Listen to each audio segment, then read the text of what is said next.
This is JC Setting the Record Straight podcast. I'm your host, JC. On this channel, we set the record straight.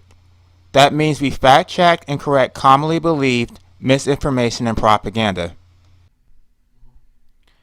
Before I get started, I first want to say that I blame the Democrats for the overturning of Roe v. Wade. The Republicans shouldn't even have a majority on the U.S. Supreme Court. The only reason that the Republicans have a majority is because the Democrats fucked up. So I'm going to give a quick explanation and I'm going to jump into the whole abortion issue. So when Justice Scalia died, President Obama nominated Merrick Garland to the Supreme Court, but he wasn't confirmed because the Republicans filibustered his nomination. Mitch McConnell said that Obama should not have his appointee nominated because he was a lame duck president. It was towards the end of his term, and Mitch McConnell believed that the nomination should have come from the next president, which ended up being Trump. So then Trump nominated Neil Gorsuch to the U.S. Supreme Court, and then the fucking dumb Democrats confirmed it. They should have filibustered his nomination the same way that the Republicans filibustered Merrick Garland. So that would have been one less Supreme Court justice on the Republican side. Okay, so the second fuck up was Justice Ginsburg, right? So Justice Ginsburg was on the U.S. Supreme Court. She was old as fuck. She was having health problems. She should have retired under the Obama administration. Instead, she decided to stay on the U.S. Supreme Court, and then she died while Trump was in office. Because of her arrogance, that seat went to Amy Coney Barrett. Even Justice Breyer recognized that what Ginsburg did fucked up the Democrats in the U.S. Supreme Court, because that was the reason that he decided to retire while Joe Biden is in office, so that he could replace him with another Democrat who ended up being Justice Jackson. So this whole thing is their fault. The Republicans shouldn't even have a majority. Now that I got that out the way, I need to say that abortion should have came through Congress anyway. But what happens when it comes to controversial issues, Congress doesn't want to take responsibility because they're going to pay for it in election time. So they did the same thing when it came to same-sex marriage. They didn't want to pass any law legalizing same-sex marriage at the federal level. And so they deferred to the U.S. Supreme Court. Because the justices on the U.S. Supreme Court have lifetime appointments. So they don't suffer political consequences, whereas members of Congress would suffer political consequences. So they were cowards. And none of them supported same-sex marriage. Not Obama, not Hillary Clinton, not Joe Biden, none of them. They were all talking about civil unions. But now that the Supreme Court has legalized it, now all of a sudden they're all on board. And they did the same thing with abortion. Nobody wanted to come out publicly in support of abortion until it was made the law of the land by the U.S. Supreme Court. So they defer to the Supreme Court because they're fucking cowards. So any legal scholar, any law professor, any attorney worth his salt will tell you that Roe v. Wade was based on judicial activism. It was a poorly written decision, and it wasn't based on the law. Because they couldn't find anything in the Constitution which gave people the right to abortions, which, by the way, our rights don't come from the Constitution, but that's the way that the courts interpret the Constitution. They couldn't find any basis in the Constitution, so they created this whole doctrine called penumbras. So penumbras are rights which are not explicitly enumerated in the Constitution, but they can be inferred from actual enumerated rights. So out from the protections under due process, the right to not have your home searched or seized without a warrant. And I think there was something about the First Amendment. I haven't looked at this in a long time, so I don't remember. But it was basically the First Amendment, the Fourth Amendment, and the Fifth Amendment. They inferred the right to privacy, even though it's nowhere in the Constitution. And out from the right to privacy, they created protection for abortion. And the other right that they created from these penumbras is the right to be let alone, which came from Justice Brandeis, which I could go on and on about Justice Brandeis. But anyway, I don't want to make this too long. So when you have a case before the court, any court, there has to be a case for controversy, meaning there has to be an actual dispute between the parties. They can't make up hypothetical situations. You have to have standing, which means you have to have a legal injury that actually happened to you. Otherwise, the court doesn't have jurisdiction. But in Roe v. Wade, they literally legislated from the bench. They created these rules for what states can and can't do. Since most people aren't going to actually read Roe v. Wade, I'm going to read what it says. A state criminal statute of the current Texas type that accepts from criminality only a life-saving procedure on behalf of the mother without regard to pregnancy stage and without recognition of the other interests involved is violative of the Due Process Clause of the 14th Amendment. And the 14th Amendment is just an extension of the 5th Amendment. However, the 5th Amendment applies to the federal government, and then the 14th Amendment extends the Due Process Clause of the 5th Amendment to states. So it says, for the stage prior to approximately the end of the first trimester, the abortion decision and its effectuation must be left to the medical judgment of the pregnant woman's attending physician. For the stage subsequent to approximately the end of the first trimester, the state, in promoting its interest in the health of the mother, may, if it chooses, regulate abortion procedure in ways that are reasonably related to maternal health. For the stage subsequent to viability, the state, in promoting its interest in the potentiality of human life, may, if it chooses, regulate and even prescribe abortion except where it is necessary and appropriate medical judgment for the preservation of the life or health of the mother.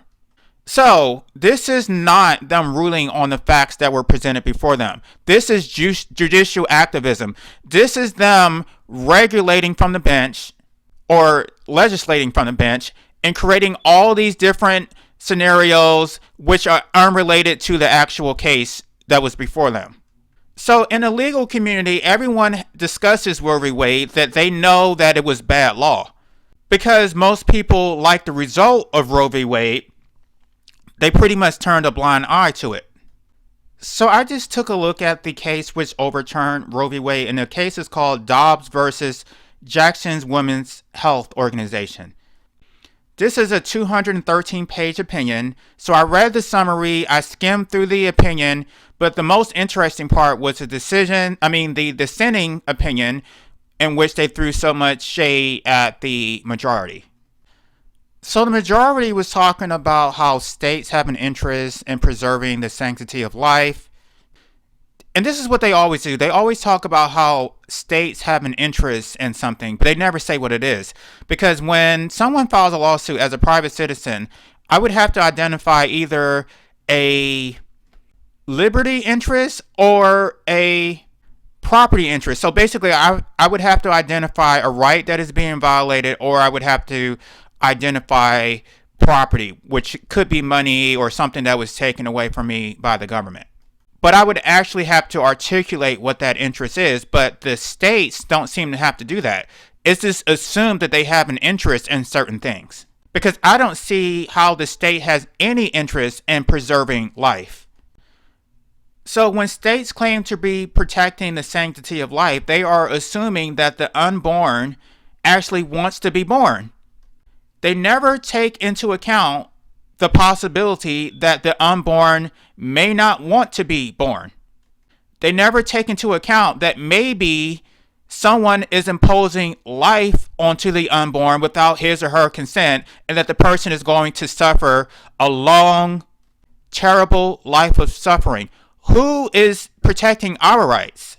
Who is protecting our rights not to exist? Nobody is doing that. So the pro-lifers don't have a moral high ground. You can't be pro-life without being pro-death. Death is a part of life. So people who are just going around having all these children, they're going to have to die at some point. So I don't see how you're pro-life, but you're acting like you're morally superior to someone who had an abortion. At least that aborted fetus wasn't sentient and it had no awareness of what was going on. Conversely, a sentient adult or even a child who dies is going to be aware of their suffering and ultimate death. And as I stated in my previous video on abortion, states don't have rights. They only have duties and obligations. Only human beings have rights. There is no right to rule over other people. And then the majority was talking about how there is no liberty interest presented because the law did not protect the woman's choice to abortion prior to the 19th century. This is based on their misguided view that our rights come from the Constitution. If they actually understood that our rights come from natural law, then they would realize that the progenitors of mammals have always made life and death choices on behalf of their offspring. Even gerbils kill their offspring if they are born defective.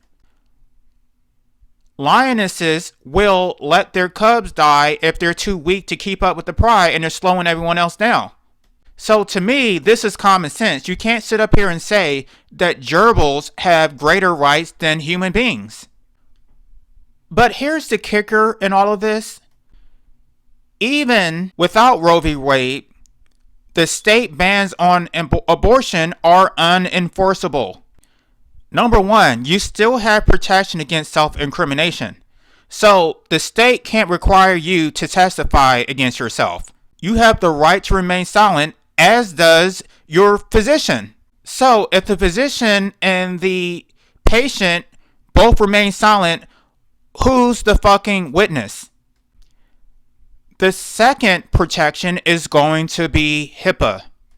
HIPAA protects individually identifiable health information, including demographic data that relates to the following: the individual's past, present, or future physical or mental health or condition, the provision of health care to the individual, or the past, present, or future payment for the provision of health care to the individual. So, based on what I just read, states can't even use someone's medical records to criminalize them, nor can they use someone's medical records to criminalize the physician. The exception is that the individual may request his or her own medical records, but third parties can't do that. And medical records are even protected against subpoenas. What it says is that covered entities may disclose protected health information in a judicial or administrative proceeding if the request for the information is through an order from a court or administrative tribunal. So it says they may disclose the protected information. It doesn't say that they're required to.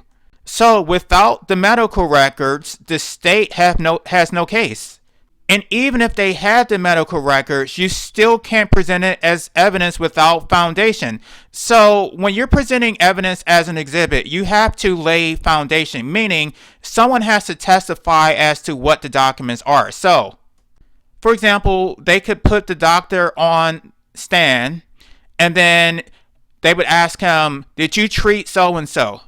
Then he can object. That violates the HIPAA rights of my client, or patient, I should say. Was this patient pregnant? Objection, that violates my client's HIPAA rights. And that's from the attorney, not from the doctor. Did you terminate the pregnancy of so-and-so? Objection, it violates their HIPAA rights.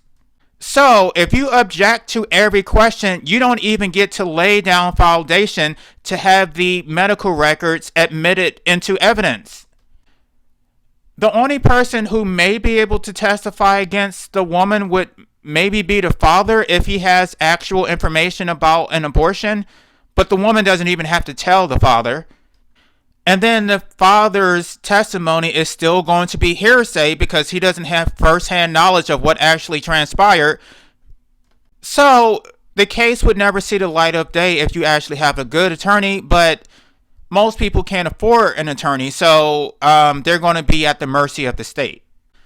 But all in all, I think states have champagne taste with beer money because they're basically forcing women to be used as incubators for the state, and they're not providing women with any compensation for the wear and tear on their bodies. They're not compensating women for the fact that they have to take time off work. They're not buying them any maternity clothes. They're not feeding the children. Most of these people don't even support welfare. At least in Nazi Germany, the state provided housing and financial assistance to the women who were used as incubators for the state. To the extent that you have a property interest in the use of your own body, to the extent that you're going to have to take time off work, to the extent that your market value is going to decline as a woman, the state is engaging in a regulatory taking of your body, or of your womb specifically. There's a takings clause in the Constitution which says that if the government takes your property, then they have to compensate you for it. And if the government regulates private property to the extent that it takes away your use of your private property, they have to compensate you for it. That regulatory taking of the use of your body means that they effectively took it away from you. So they are effectively taking away your use of your womb. You're not even going to be able to enjoy sex for a period of time. Your vagina is about to get stretched out, and you should get paid for that shit. Now, these arguments that I'm making, most attorneys would not make these arguments. They're going to do the run-of-the-mill, safe, bullet point arguments. And the reason is because they don't want to rock the boat. They don't want to risk their careers. They're not going to put their careers on the line for their clients. They get paid either way. They're still going to get prestige from the fact that they litigated a case before the U.S. Supreme Court. And really, they don't give a fuck. The only thing they really care about is that it's going to be a blow to their ego. The fact that they lost the case, but they don't give a shit about their clients. This is just a chess game to them. And then they're going to do their media tours, whining about the decision, basically trying to drum up free advertising for their law firms at the expense of their fucking clients. Meanwhile, their clients still owe them hundreds of thousands of dollars in legal fees. They're literally going to put their attorneys' children through college. So this whole thing is a scam. Our rights do not come from the Constitution, nor do they come from the U.S. Supreme Court. Our rights come from natural law, and they are inalienable. Black people need to stop supporting both the Democratic and the Republican Party. What they need to do is start supporting libertarians. Even better, they need to start supporting anarchists, which is what I am. It doesn't matter which side you're on. If you believe that rights come from the government, then the government can take them away from you. And for those who think that abortion actually is murder, I really don't give a fuck. I think life is murder.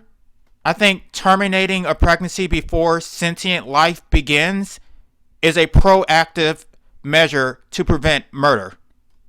Moreover, no one has the right to exist in someone else's body.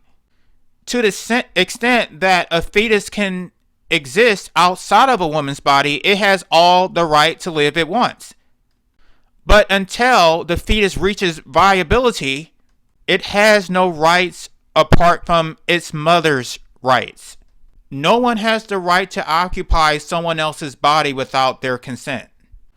If the woman doesn't want you in her body, that makes you a squatter. And it's not the fetus's fault because the fetus didn't ask to be here, but it's the government's fault. The government is making the fetus a squatter. So the government needs to pay up.